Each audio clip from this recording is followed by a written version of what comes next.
Cold Front Convos, Season 2, Episode 7, coming to you after the annual Buffalo Bills midseason Super Bowl, where they beat the Kansas City Chiefs 28-21 at home.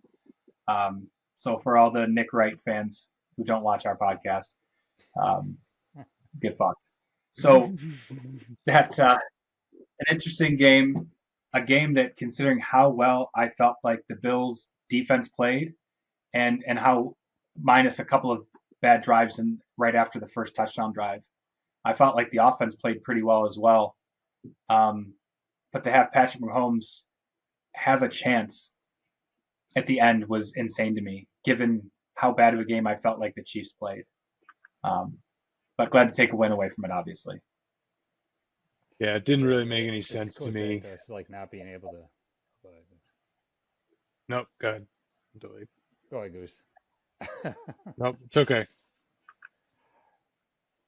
All right, I'll go. So I just the same thing that's always been happening. We just can't put a game away. Even though we did look like we dominated the entire for most of it, we just keep teams right there, able to come back at any moment, which is kind of frustrating to see. But defensively, I mean, we were bringing a lot of pressure on Mahomes to be able to rattle him enough to slow him down. But I was happy to see how Hairston did against Worthy. Like he was able to stay right on step with him, which I think is going to transition down to the rest of the season. Yeah, the key contributor I would say is Cole Bishop played really, really well. Hairston, like you said, Bosa, outside of the fact that he got duked really bad on that one play, also played great. Epinesa, I thought for sure he was going to get a roughing the passer on that hit on Patrick Mahomes. But also played great. I mean, the pass rush was awesome. Losing Hoyt, that stinks. Really would have. He also played really well. The run game was great. Offensive line looked great. Outside of a few rushes that the Chiefs got, otherwise they played really well. Shakir had another 8-9 catches. All around, it was a great game. But still, like you said, Adam, the fact that the Chiefs still had a chance to tie the game at the end is just crazy. And the game was a lot closer than it should have been, because the Bills, and I heard Nick Wright say this too. He's like, there should have been no reason that the Chiefs were within 7 points in that game. Yeah, I agree 1,000%. I mean, you get 100 yards out of Kincaid. You get, like you said, 8-9 catches, whatever it was, out of Shakir. A lot of big first downs out of him. He found some wiggle, and we did a lot of the typical Bills offense lately has been throw that ball behind the line of scrimmage or right at it and let guys make moves, which, to be fair, Josh had his highest ever completion percentage for a game, right? So you get those kind of things happening when you're not throwing the ball consistently downfield. You'll get the higher completion percentage. Look at your Mac Joneses and your Brock Purdy's and the guys who control the game, manage the game. But I was happy to see Josh threw some seeds down the field. He was really, he didn't uncork anything, right? He didn't throw a 40, 50 yard ball. However, he did the catch by Moore down the seam on the left side. He had the nice one to Knox up the right sideline. He had the one to Kincaid across the middle. And I felt like we've gone games where you don't get one of those throws, let alone 3 or 4. Yeah, I was real happy with the offense. Cook grounded out another 100-yard game, first time they've had one in 20 games. They've given up one, and from the Kansas City side of the house. There was some baffling play calls, as there always is in a Joe Brady called game, where you feel like we took our foot off of the throat for a little bit. When we were at 14-10, I felt like we could have really, I know we got to 21 and then eventually 28, but there was a couple bad series in there where you're like, why did we do that? Um, but D line though, D line impressed the heck out of me. Um, Hairston was great, but they still manage. Alex mentioned they can't close. They still manage. There's a couple of third and longs. There was obviously the 4th and 17 play, and it wasn't that Kelsey or Rice caught a contested ball and someone was right there. It was that in a lot of those conversions, guys were just open, 3-4 yards open. And I understand sitting down in his zone, and I understand the nuance, but holy crap, Rashee Rice is their best player. Make sure you got eyes on him at any given time. So I think that's my takeaway from that aspect, at least. I was real excited to see how well Cole Bishop did too. That was probably the Yeah. best game that he's had. He was all over the field, making plays everywhere, which is making me feel better about our secondary going down this stretch. Is that we can actually, cover and make sure that the way that Kansas City is, they're always going to be able to get open. I mean, even Kelsey was able to get open. There's times where like nobody was on him. But Yeah. that's just when you're playing them. They're just a really well coached team, and they've been working together for so long. But like our secondary was able to keep them in check, which I mean that was the biggest concern going into that game. I do think like the amount of times that we blitzed really helped that and kind of got Mahomes rattled. But it's good to see that our secondary is able to step up and when they need to. But my feeling is it does seem like we play to our competition. Like we play these lower teams and we give them so much wiggle room, and then we played the Chiefs and we just went like balls to the wall. And you got to do that every game. You can't just pick and choose which ones you're going to come at. Well, and with this year's been different, I think, in that play to competition phase, minus the blowout against Carolina. We had closer games. I don't care what the Ravens' record is right now.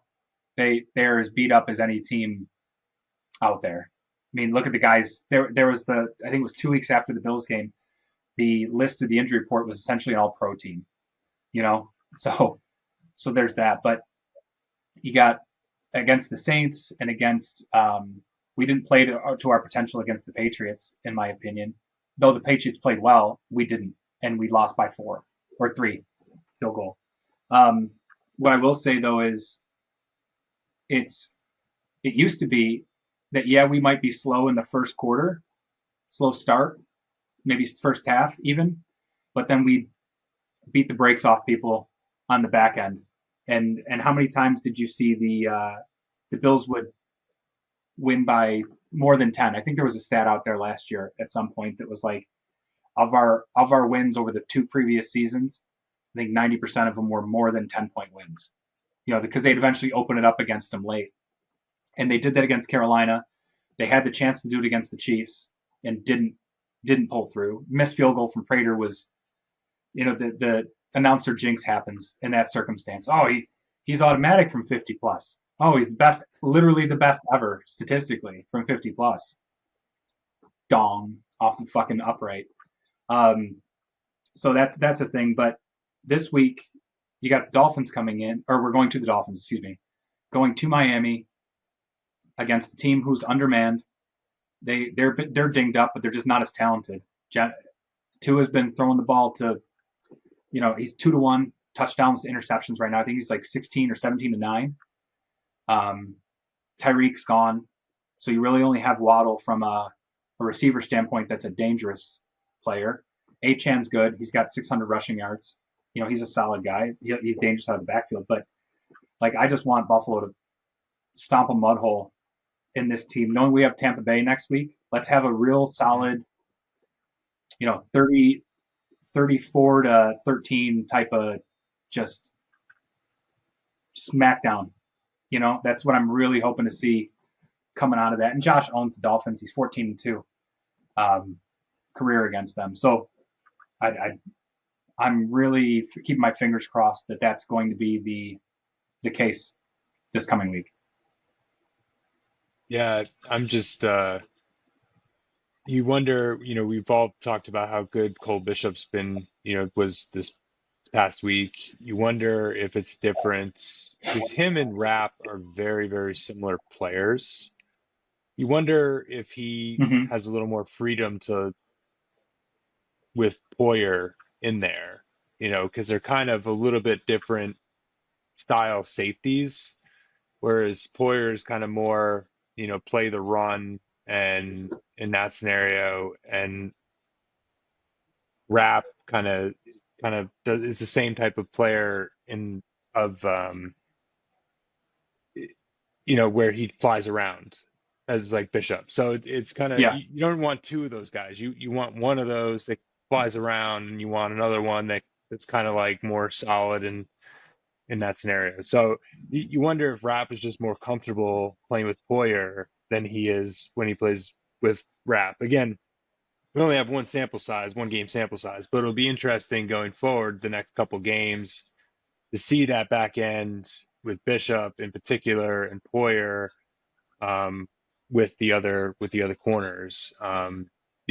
Getting Harrison back and it'll be great to see what he does in the next couple weeks too. It would be interesting to see this Sunday too if Harrison gets stuck on, but gets put on Waddle, or if it's Benford on Waddle, just with the speed.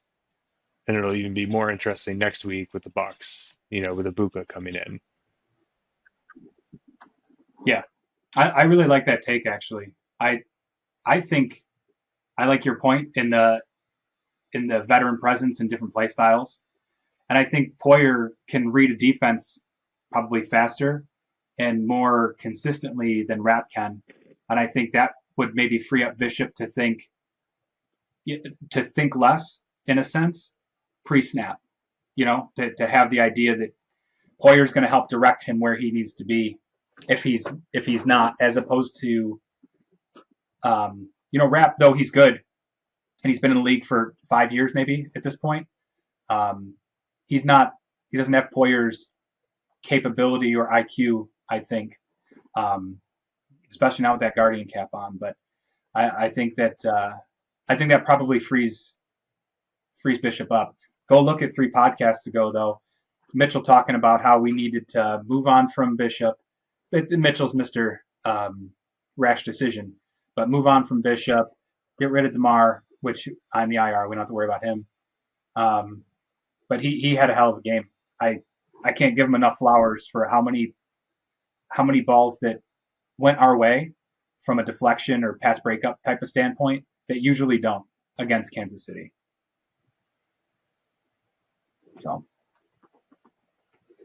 Yeah, I agree with that. I think Poyer's really definitely like a good leader for Cole Bishop to help him transition.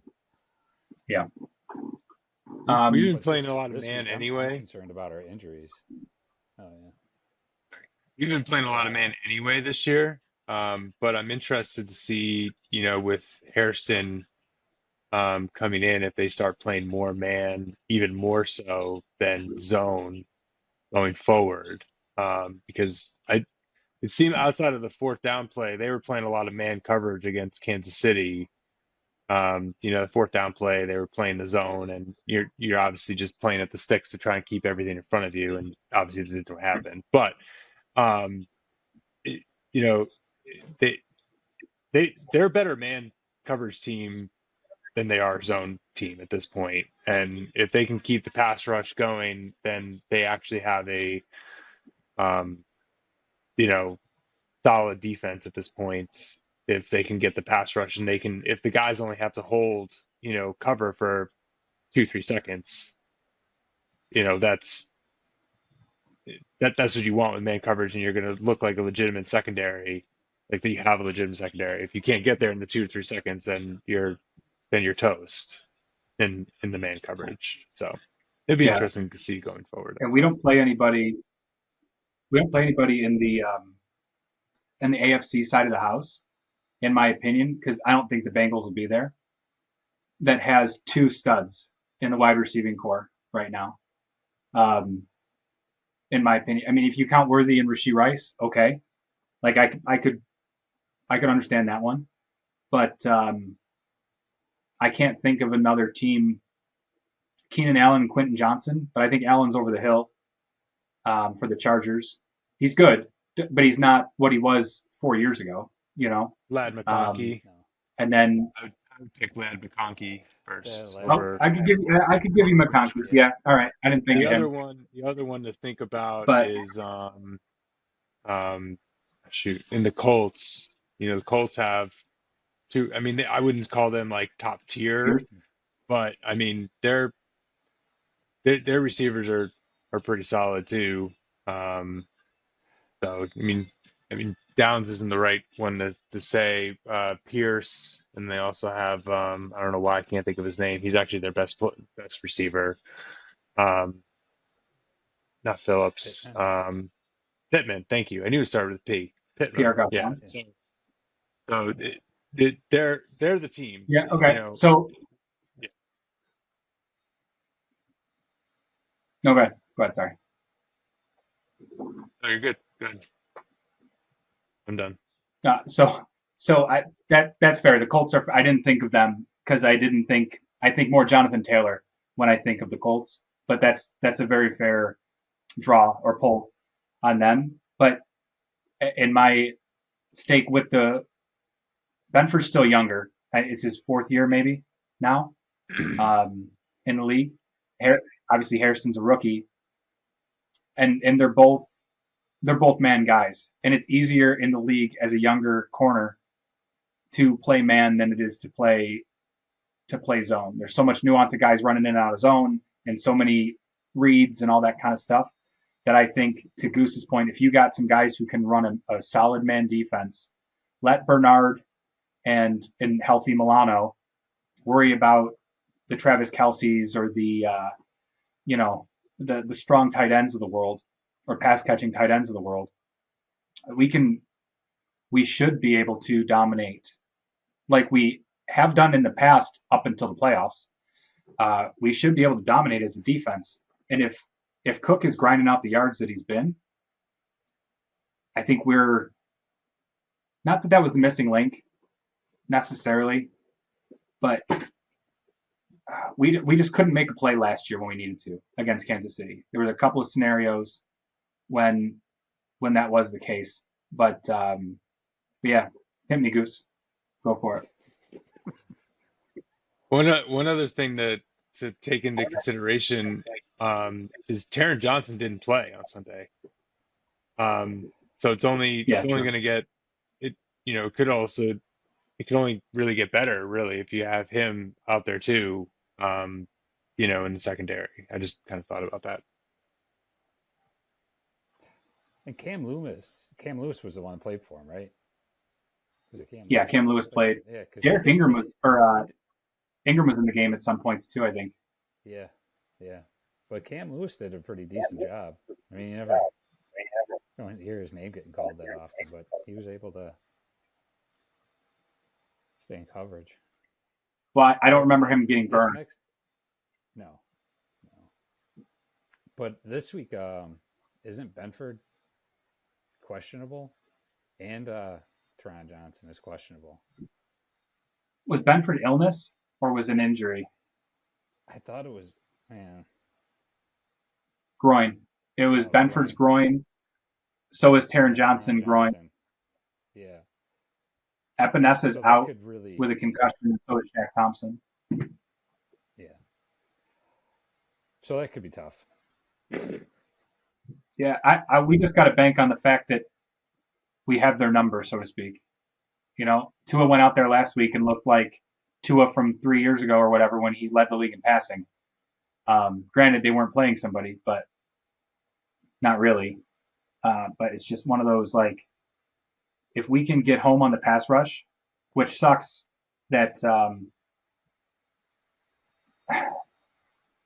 it sucks that Hoyt got hurt because he was playing super high motor, very effective, and with Oliver out now too, I really thought they might try to grab somebody, a D tackle, like a disruptive D tackle, but they didn't. No movement from a trade. I heard they tried to make an offer for.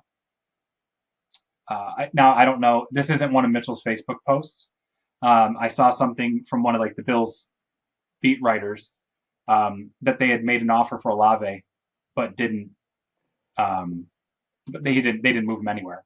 So that was it. Yeah, they tried to make a lot of. I think they did, but I just don't think. I don't think we were willing to give up anything for it. As much as what everybody else, what they wanted for somebody. I think Beans just really likes to hold on to his draft picks. And at this point, I feel like you got to go all in and you got to do something. Like if they're asking for a first round pick, you know what I mean? Like you're trying to win a Super Bowl. You got to, if you're down two of your main guys on defense, you got to do something to fill that. Because neither one, there's a chance that Ed Oliver comes back, but it's unlikely. It's slim. Yeah. So you got to fill that spot. You can't leave it open. And I'm just frustrated that they didn't do that. I get not being able to get a wide receiver, or if you want to keep going, but your defense has to be able to get pressure. Otherwise, like Goose was saying, like if you can't get pressure, that's hard for that secondary to keep on coverage, and then you start getting burned. So that's my fear of moving down the road is if we're not able to get break through the line and be able to hurry up some quarterbacks, what it could look like. Yeah, you got. By the way, I misspoke. The Dolphins looked great against the Falcons, and then they got boat raced last Thursday. Not this past yesterday Thursday, but they got boat raced by the Ravens in Lamar's return. I think Lamar threw 4 touchdowns. Mm-hmm. So I would have loved to see them make a splash, and I think I put in the text, do what the Rams did. The Rams went all in. They won that Super Bowl. It did take them a year or two to reload. Like, okay, but tell me, with the talent they have on this team, I don't know who they're signing next year, like who the big signings would be from the rookie class of that, when the end of contract. But I can't picture anybody off the top of my head now that the Cook draft class is all signed. Yeah, I'm not sure either. So maybe they'll have more money to do something in the off season. But we're flirting with a razor's edge of we're going to get a payday loan if we need to get somebody with what cap room we had. So. I'd heard. When they did all that, they really you still had Stafford, you had everybody on the team, and you still just like the Bills with Josh on the team, you should be fine, even if you get rid of. We're not going to be a 6-11 team no matter what. Yeah. So who cares at this point? Yeah, I had heard Calvin Ridley. I heard they made an offer for him as well. And there was apparently some movement, but they didn't do it. You wonder. I'm surprised they didn't call the Cardinals for Calais Campbell. I know he's 38, but he's still a legitimate player. The other, you'll get Daquan Jones back, so maybe that was here probably in a couple weeks. So you wonder if that had something to do with them not pulling a trigger, and that, all right, we'll get Daquan Jones back, and maybe we get Ed Oliver back a little later in the year. I don't know. That's obviously got to be some of the thoughts. I would have liked to, given that Hoyt went out, I threw it in the group text. Obviously, I know we can't afford Trey Hendrickson, but I would have loved to have tried to figure out something to get another edge player or pass rush player, but it'll be. I would have liked. I don't know that Christian Wilkerson fits the Buffalo mold, but he was out and available, but him and Dawkins might have had some issues, and Josh. He's grabbed Josh's meat more than Haley Steinfeld probably, so that's a thing. But yeah, there had to be somebody out there to make it. Yeah. There's somebody out there that I'm sure they might have had a line on that just maybe the numbers just didn't make sense, that we didn't hear about it on the front side. So We talked about the Dolphins game a little bit. Let's throw some predictions out there for what we actually, not what we hope necessarily. You know what I hope already. Obviously, I said it, but my legit prediction is 31-13 Buffalo, and I think Cook is gonna. I say Cook goes for like 130 and 2 TDs. That's my guess of the week.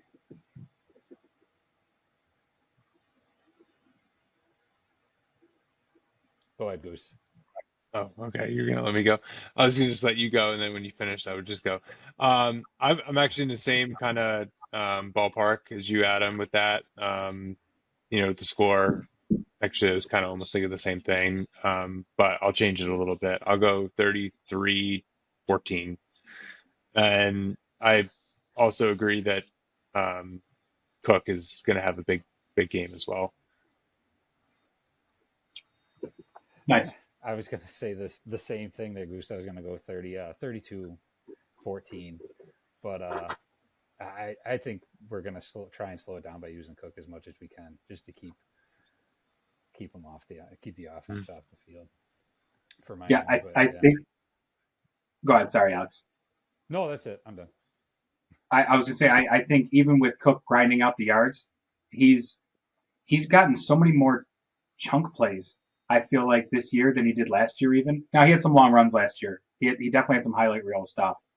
But I feel like he's gotten 8 and 11-yard runs so much more often this year that even running him, which would traditionally be even like a clock kill, keep the ball out of the Dolphins' hands situation, we're moving down the field so fast. Like nine plays, 72 yards, 4 minutes and 30 seconds is like a touchdown drive when you ran the ball 6 times. It's kind of nuts. But it's cool. We all got him winning. Let's swing to the week for everybody, the pick'ems. And what we'll do is I'll go first and Alex will go second, and then Goose, you will follow up Alex on these ones. Okay? All right. So we already had the Broncos and Raiders. I think we all would have picked Broncos, though that game sucked. That was the worst game. So bad. Did you watch the whole thing? I listened to it on the radio as part of my marathon drive last night. Terrible. I watched the second half. All right. We got Bills Dolphins done. But you didn't watch shit then. Because it was or you only watched shit. That I was listening to it on and off, and I was like, this is the most boring radio game I've ever listened to in my life. All right. We got Falcons at the Colts. I'm going to take the Colts in an easy win. Yeah, I'm going to go Colts. Bounce back. Overseas game, so anything can really happen. It's not in Indy, so you never really know what can happen. I'm going to actually roll with the Falcons in this one. Something weird with these overseas games. Blues. Something weird about these overseas games. Something always happens. That's true. Fair enough. If Bijan Robinson decides to play football, he's doing it 1 out of every 3 games. So, Toilet Bowl, Browns at Jets. I'm going to take the Cleveland Browns. Yeah, I'm going to take the Browns. The Jets, look like more of and they just got rid of everybody. They just look like a dumpster fire. Yep. I'll take the Browns. I wouldn't be surprised if the Jets won this game, but I'll take the Browns as well. I just think they're a little bit better of a team. Jags at Texans. I'm going to take the Jags. I'm not sure if Stroud's playing or not, but I'm still going to take the Jags. Yeah, I think it's Mills that's starting, so I'll take the Jags. I will roll with the Jags as well. This is a good game, and it's going to be a nice precursor to the following week. Patriots at Buccaneers. Um, I'm going to take the Buccaneers for because I want them to win. I'm in the same boat. I don't want to. I don't still want the Patriots. They got to lose a couple of games here. So, I think the Bucks could probably pull it out. Yeah. I am going to also pick the Bucks not only because I want them to win, but I actually think they will. You know, they'll scheme that defense pretty well, and they'll blitz Drake May pretty hard, and that offensive line is not very good against the blitz. So they're going to end up. He's going to get hit a few times. And Ibuka is going to Good. go crazy. And we got them. We got the Bucks the following week, so I'd like nice little letdown after they beat up the Pats. So we got Giants at Bears. I can't believe the Bears are 5-3. I'm going to take the Bears.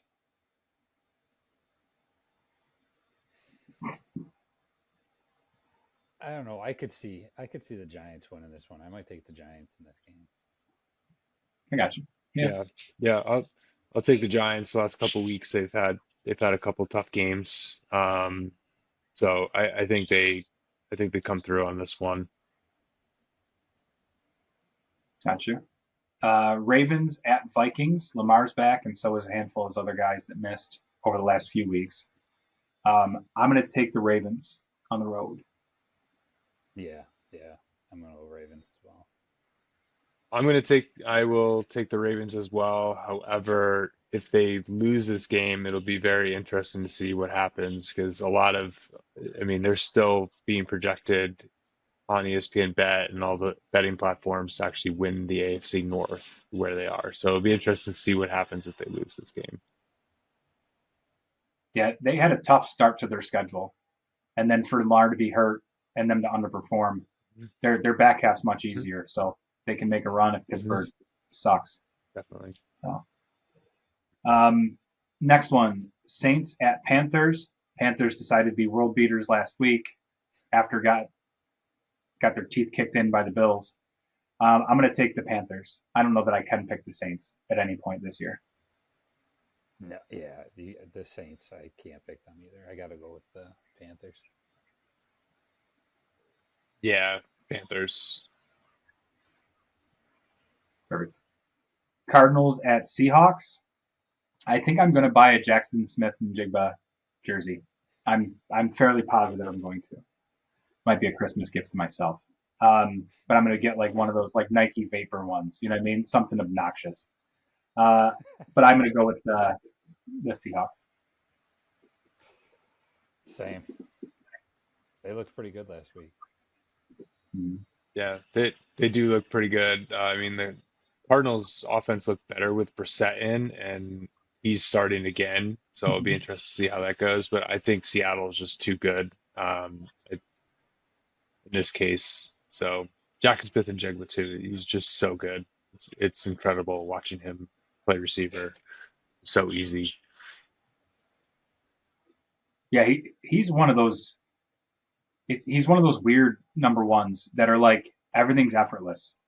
It just seems that he's just so smooth, and the offense is calling a great game plan to get him open. And that's why I've been a Seattle fan. That's my second team because they don't ever play the Bills really. But that's a solid. They're playing really well. Lions at Commanders. I'm going to take the Lions in a walk. Easy. Yeah, Lions. That injury for Jaden Daniels looked pretty nasty too. So their season just does not look great. Yeah. Defense isn't doing well. So. I will take the Lions. I would have taken the Lions even if Jaden Daniels was playing. But the injury was pretty gruesome. Actually, it was funny. I don't know if you guys heard. Kurt Warner actually had the same injury happen to him when he was playing with the Rams, and he actually played the very next week because he said it's actually No way. Yeah, he played the very next week.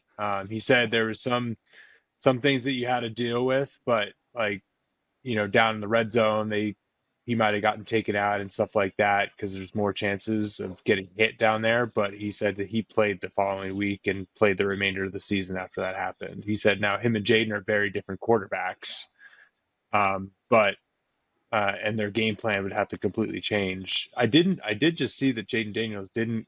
I don't think they said that he's going to go on IR at this point. So I think they still expect that he's going to potentially be back this year.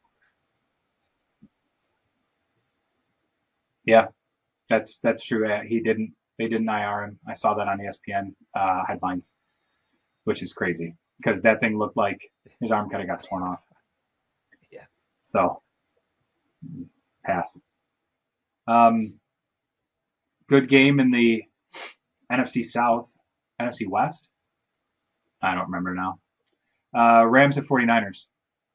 I'm going to take the Puka Nacua Rams. Yeah, I'll follow suit with that one. I think the Rams are a good team. Yeah, Niners won earlier in the year. I'll take the Rams. Perfect. Steelers at Chargers. I think this is the beginning of the end for the Steelers, personally. I think this is where they slide. They're in the thicker part of their schedule, I think, coming up. I'm going to take the Chargers at home on the Sunday night game. Yeah, I'll go with the Chargers. I think because the Steelers played the Colts, but the Colts just look bad compared to the Steelers looking good. So yeah, I agree. I think it's going to be more. I think the Chargers will be able to pull this one out. I'd like to say the Chargers, and because I really dislike the Steelers, and I really think that they're overrated at this point. The Chargers, though, have so many injuries on the offensive line. Like they literally have their entire offensive line, like starting, I think three of their starting offensive linemen are all injured.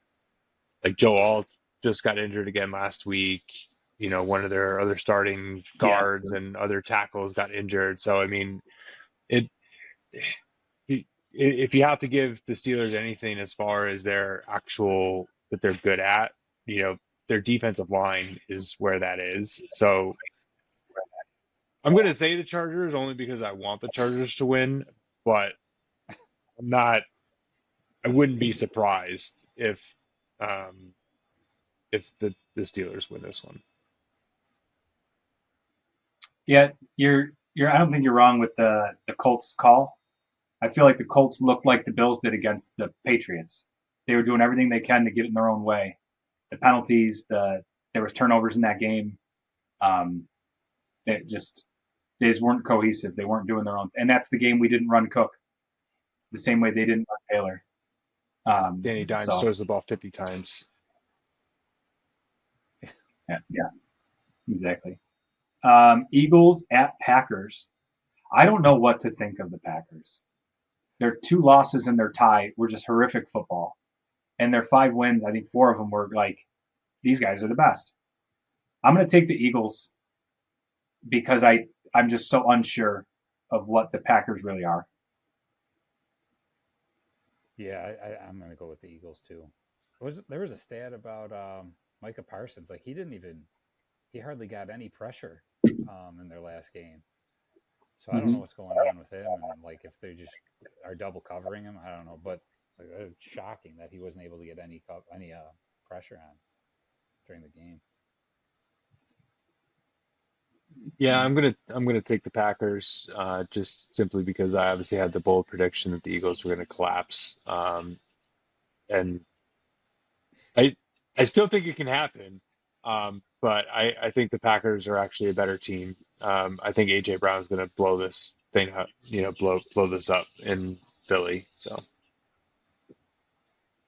yeah, I mean, and to be fair to Goose with the collapse situation, here's the next few games for the Eagles: Packers, Lions, Cowboys suck, Bears, Chargers, then it's Raiders, Commanders. So maybe Jaden will be back for that.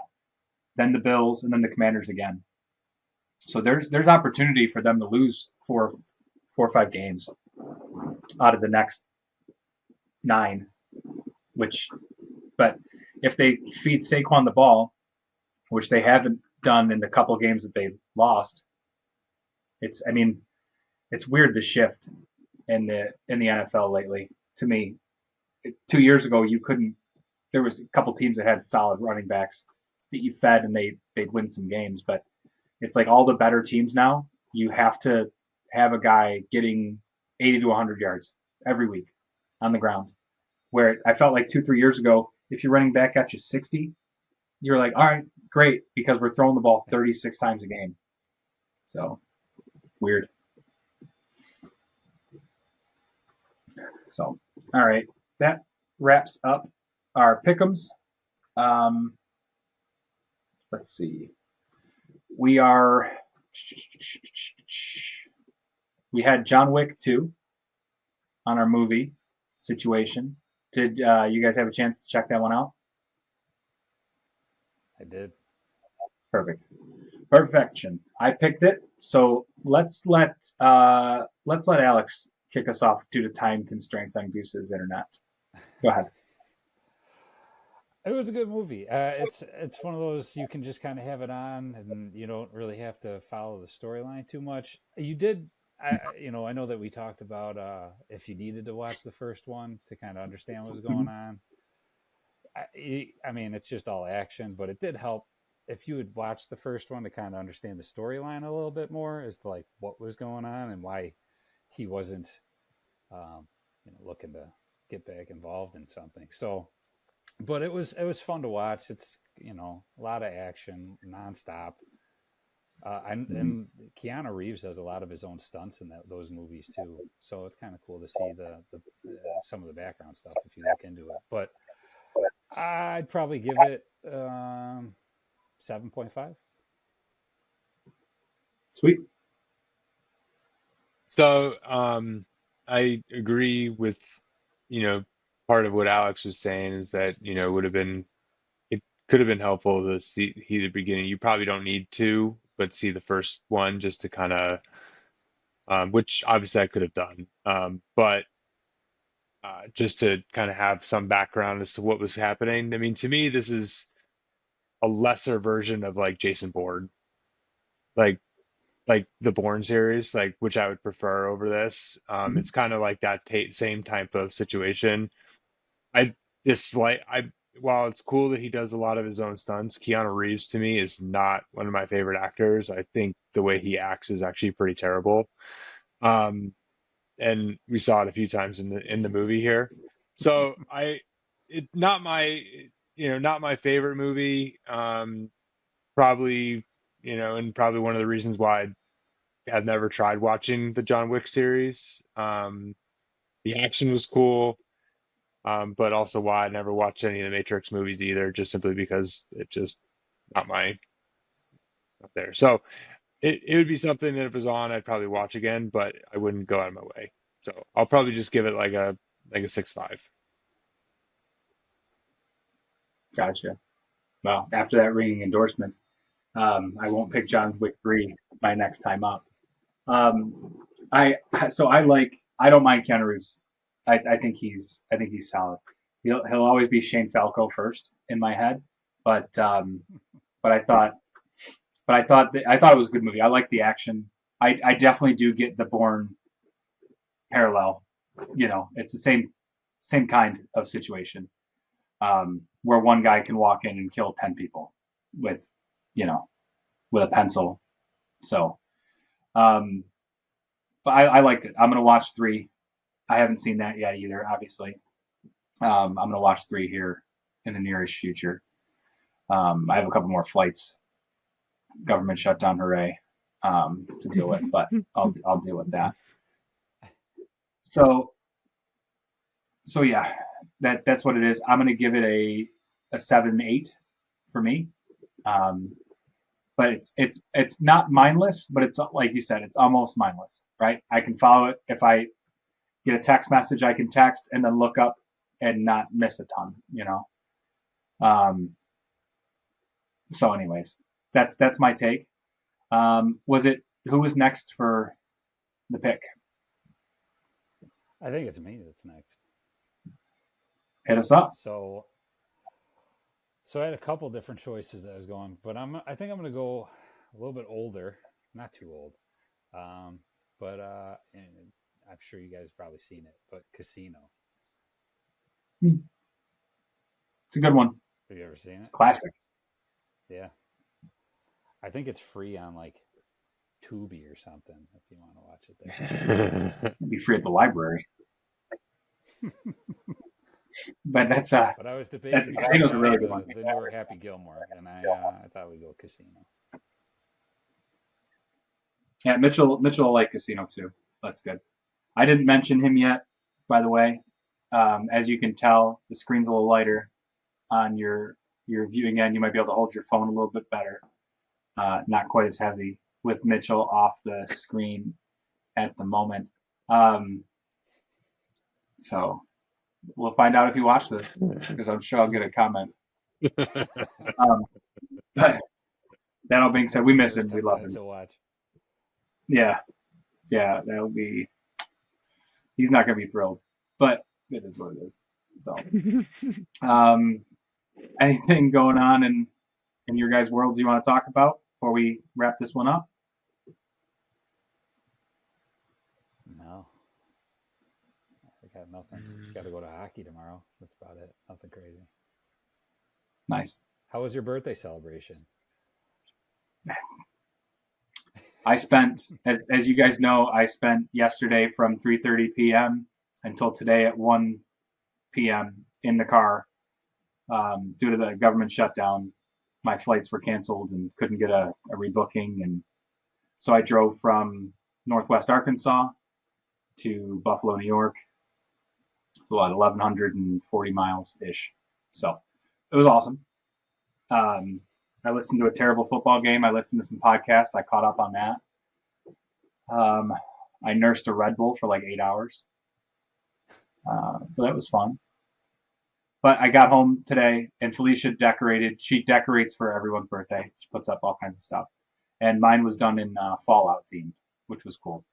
So, and I made, and she got me Platters, a orange chocolate Platters ice cream cake, which was excellent. That sounds good. It was really, really good. The problem is it's only about yay big. So it's one of the smaller ones. It's like $25, but I will demolish that tomorrow. So I'm pretty pumped. But thank you. 39 years old. I think I'm the eldest in the room. Yeah. In fact, I know I am. Just given when you guys went to college. So, yeah. But I don't have anything else. Tomorrow is the kids come back. I hope their flight comes in with everything going on. And we're going to go out for breakfast somewhere with the younger two. And that's about it. So nice, low key. I'm taking the weekend slow after having essentially 2 hours of sleep last night and about 5 hours the night before. So, yeah. Pass. That's crazy. So, I don't even know how you can drive like that. It's one of those things. I think Goose could probably do it if he needed to, just because you work through the tired. No, you can't. Oh, I'm surprised. I've done Disney a couple times. I've done Texas. I guess I probably could. I just wouldn't. I would have like gone to a different airport. Like I would have driven down to Fayetteville, or I would have like driven to like Kansas City, and I would have done something like that. Like I wouldn't have. Just me personally, like I would have figured out a different way to get home, like to not have to drive the entire way. Like I would have spent like more time trying to figure out like, okay, which airport is close, and I would drive to that airport and then take a flight from there type of I thing. did that. I'm sure you did. I would have. I looked. I would have. Yeah, no, I did it on the entire. In fact, I was chat GPTing flights and like all that because I don't care how much it costs. Frankly, if the company's going to pay for it, I'm not really sweating it. Mm-hmm. But I did that, and I was ones that were on the way and where I could get close to Rochester, Syracuse, Erie, Pittsburgh, whatever, but couldn't get there. So, Yeah. All right. Let's call it a day. Appreciate you guys sticking around. And as always, go Bills. Go Bills. What else?